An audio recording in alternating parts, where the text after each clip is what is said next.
So, space. What about it? No explosions. It's a movie. Haven't you learned to deal with this by now? But, Look, can you just shut it so we can get on with the review? Fleming's third Bond novel, released in 1955, finds Bond on the trail of Hugo Drax, one British aerospace entrepreneur, because M believes that Drax is cheating at cards at the Blades Club, which M belongs to. It's kind of an exclusive thing.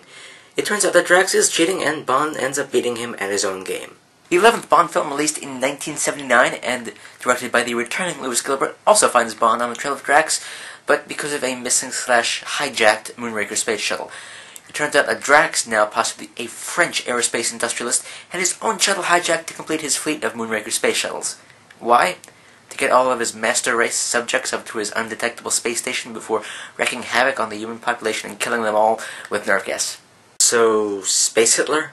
Maybe? Anyways, Bond replaces an undercover ministry agent at Drax's facility in Dover and discovers that, yes, the Moonraker rocket is going to be launched at the end of the week, but instead of its original mission as a test rocket or a deterrent to protect the British Isles, it will instead deliver a nuclear payload to Buckingham Palace, destroying a good deal of London.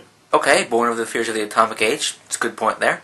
Thank you. So Drax is revealed to be a German posing as an English entrepreneur despite being half English. And his hatred is mainly driven by, among other things, Britain defeating Germany in World War II, as well as the fact that he has a lot of repressed hatred and anger from his boarding school days. But he gets his comeuppance when his rocket ends up destroying his escape sub with him and his crew inside. So Bond kills Drax with a poison dart and launches him out of an airlock during a chaotic space battle between US and UK Marines and Drax's master race subjects. Yeah, you heard that right.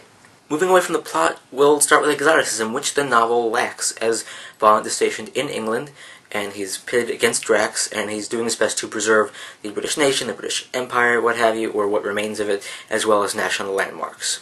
But this film, like the previous films, has Bond as the globe-trotting spy in the interest of British diplomacy. First, he visits Drax's facility in California, followed by subsidiary facilities in Venice, Rio, the Brazilian jungle, and then Drax's space station up in space, but that goes without saying. As for Drax, he's described as being a slightly deformed, blue-eyed ginger with a goatee. Roughly half his face is scarred from the war, and he has a bit of a splayed sort of overbite. So he's not the most pleasant to take in, and of course his plum-coat smoking jacket is a bit of a deterrent if you want to add the color illusion. Drax, played in the film by French actor Michael Lonsdale, looks like a normal-sized, goateed Peter Dinklage, and isn't as motivated in the same way as his novel counterpart is. He's verbose, he's obsessed with space conquest, and he's obsessed with creating a master race to rule over. His main henchman in the novel is a German assistant named Krebs. He's kind of a creep, actually. He coos to his targeting machines, and he's described as having petty thief eyes. Drax's other assistant is a German scientist named Dr. Walter, but he really isn't utilized. Meanwhile, Drax gets two henchmen for the film. Chang, an Asian who Bond kills in Venice, and the returning Jaws, who again keeps surviving every encounter he has with Bond, even falling out of an airplane with a non-working parachute and surviving after landing in a circus tent.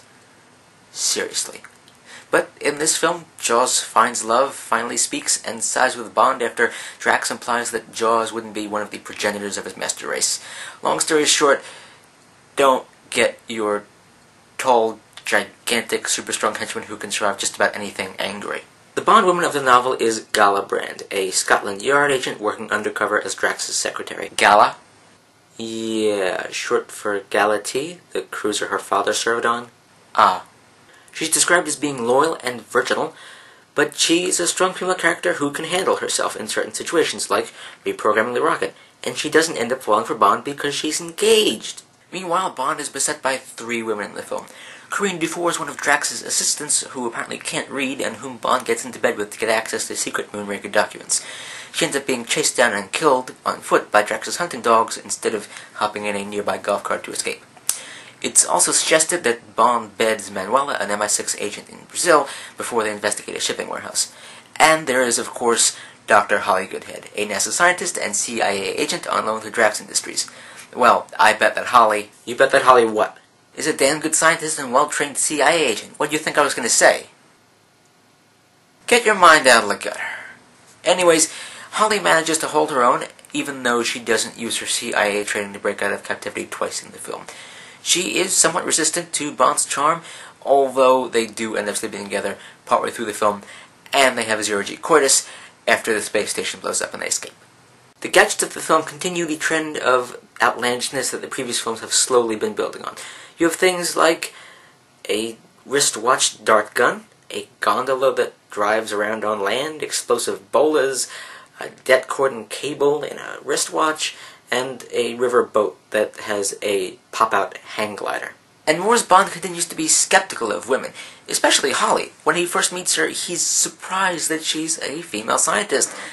To quote or paraphrase Q or what have you, get with the times, 007. So with some impressive yet sometimes logic and or science-defying stunts, the adaptation of Moonraker serves as worthwhile entertainment and continues to play with pop culture through the use of musical cues, even though it did try to hop on the Star Wars bandwagon maybe a touch late. The effects, while they are fairly good, I would say, for the time, don't quite hold up by today's effects standards, even though, of course, effects were improving over the years. And the novel, of course, serves as a gripping, pulpy, Brit-centric spy novel, haunted by the specter of World War II and kind of the hand of death of the atomic age. Next week, Bond goes to Greece to secure a missile command system. Yawn. At least tell me if any Greek gods challenge him to a combat.